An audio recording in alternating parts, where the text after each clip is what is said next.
Hello and welcome to the session of Power Electronics. Today's topic of discussion is single phase full wave fully controlled bridge converter with resistive load. So let's look at the contents of today's discussion. So first of all, we are going to get introduced with full wave fully controlled converters. Then we are going to discuss the working of bridge converter in positive half cycle and in negative half cycle. Then we are going to plot the output waveforms, and finally we are going to derive the DC load voltage for the circuit. So let's start with the introduction. So full wave control converters are also called as full wave control rectifiers. Unlike uncontrolled rectifiers, which are uses switching element as the diode, the full wave fully controlled converters uses switching element as SCR. So which gives us the phase control capability, and because of that the output voltage can be increased or decreased. There are two types of full wave control converters. The midpoint converter, which is also called as center tap configuration, and the other is bridge configuration or bridge converter. Now phase control converters are also called as pulse converter. Pulse converter means when the input completes one cycle, how many pulses are produced or how many cycles are produced at the output.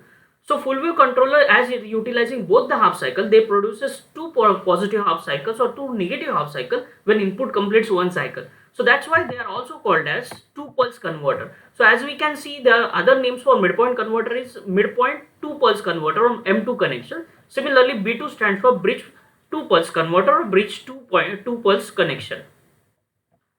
So let's start with the working of single phase fully controlled bridge converter with resistive load. Let's look at the circuit construction. The circuit is comprised of 230 volt 50 Hz AC supply that is connected through a step down transformer to a bridge configuration, which is comprised of 4 SCRs and that is connected in series with the load resistance. Now the 4 SCRs are using a common gate terminal, so all the SCRs will be triggered together. All the SCRs used in the circuit are having forward breakdown voltage value very higher than peak value of transformer secondary. So this assures that unless and until gate pulse is applied, SCR will not goes in on condition. The circuit is similar to the uncontrolled bridge rectifier configuration, only in place of diodes we are using SCRs. Now let's start with the positive half cycle. If a 230 volt 50 Hz AC supply is applied and if positive half cycle is available, that makes P1 as positive, P2 as negative. So this induces voltage drop across secondary that makes S1 as positive and S2 as negative. Now because of that, this will forward bias thyristor T1 and T2, whereas reverse biasing the thyristor T3 and T4. But all the thyristor remains in off condition.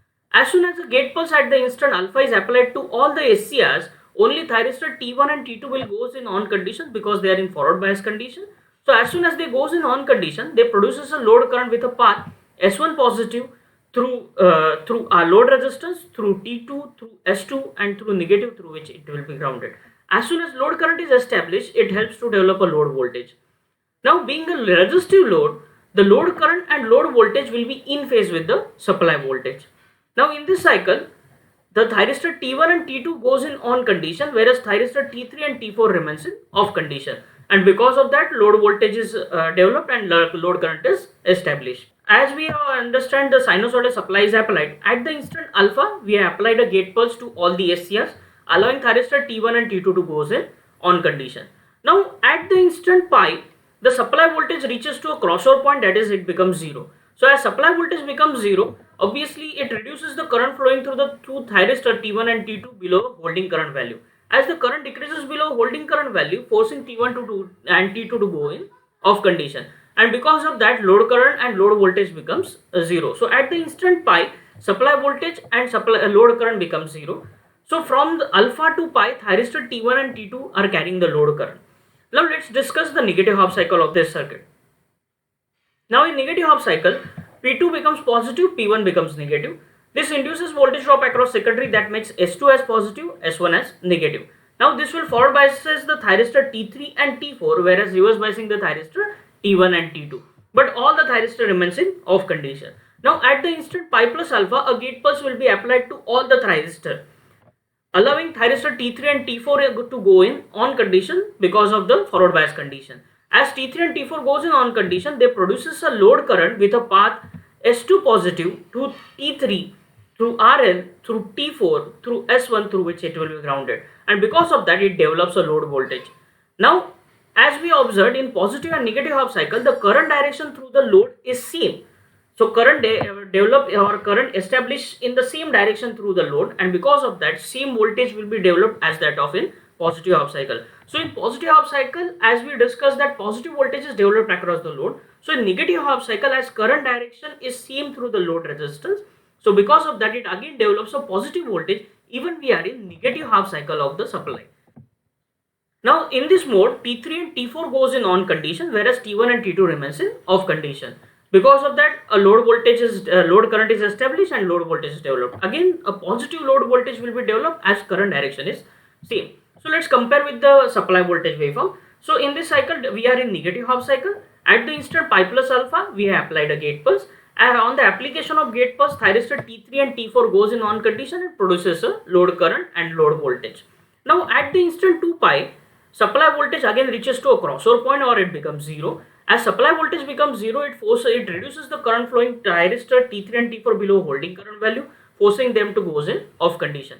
As they goes in off condition, the load voltage and load current becomes 0. So from pi plus alpha to 2 pi, the current will be carried by thyristor T3 and T4. So from alpha to pi, the current was carried by T1 and T2, whereas from pi plus alpha to 2 pi, the current is carried by thyristor T3 and T4. So alternately they are carrying the current, positive half cycle T1, T2, negative half cycle T3 and T4. So let's understand this by plotting the output waveforms. We are going to plot the output waveforms against supply voltage, then gate voltage, then we are going to plot the load voltage, load current. Now as the thyristor T1 and T2 are going in on condition at the same time, their voltage waveforms and current waveforms will be seen. Similarly, T3 and T4 going in on condition at the same time, so the voltage waveform and current waveform across them will be seen. So we are combining two thyristors together for positive half cycle thyristors and negative half cycle. So we are going to draw them combinedly. So let's start with if positive half cycle is applied. So we are in supply with the positive half cycle. As soon as positive half cycle is applied, now thyristor T1 and T2 are in forward bias condition, whereas T3 and T4 are in reverse bias condition. But all remains in off condition, so no load current, no load voltage. At the instant alpha, as soon as gate pulse is applied, thyristor T1 and T2 goes in on condition, producing a load current, and because of that load voltage will be developed. Now during this cycle, the thyristor T3 and T4 completely remains in reverse bias condition, so they act as an open circuit and all the negative voltage will be developed across the load. Now they remains in off condition.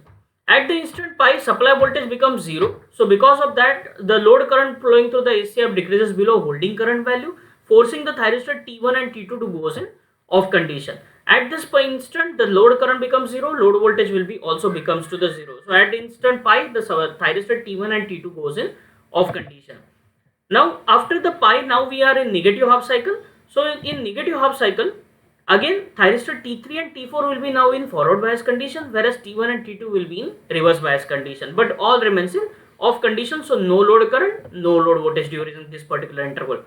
At the instant pi plus alpha, gate pulse is applied. As soon as gate pulse is applied at the instant pi plus alpha, forcing thyristor T3 and T4 to goes in on condition. As soon as they goes in on condition, they jumps to a lower impedance state, and because of that load current will be established.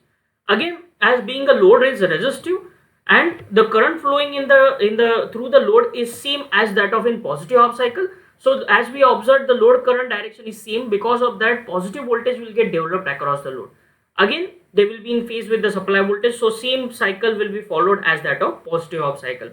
At the instant 2 pi, the supply voltage reaches to a crossover point, so because of that, it reduces the current flowing through the thyristor below holding current value, forcing them to goes in off condition. So at the instant 2 pi, thyristor T3 and T4 goes in off condition.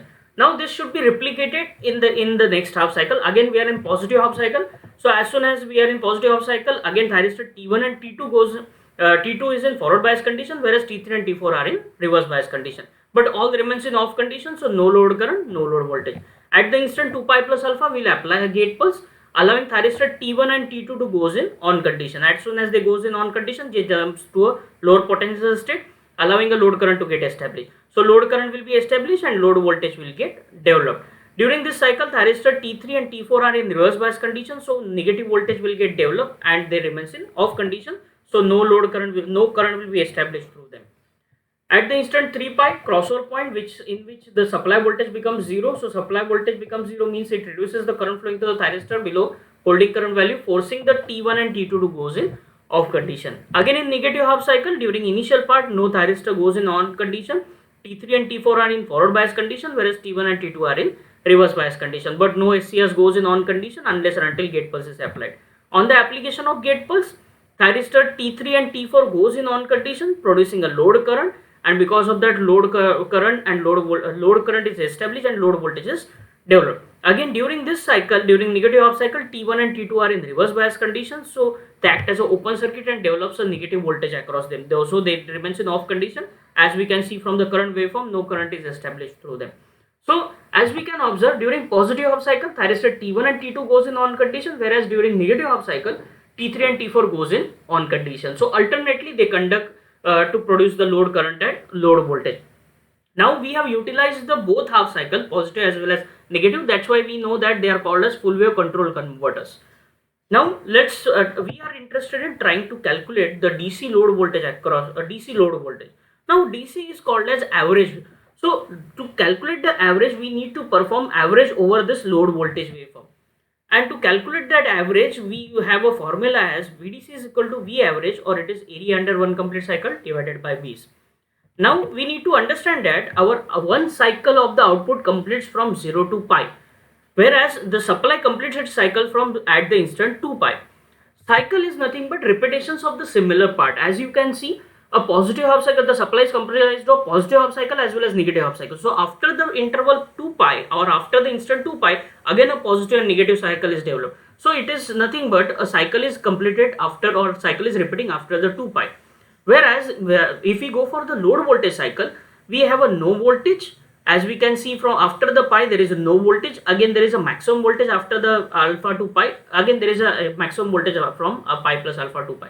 So cycle is started from 0 and ends on pi, whereas it is replicated after the instant pi. So our one cycle starts from 0 and ends on pi for the load voltage.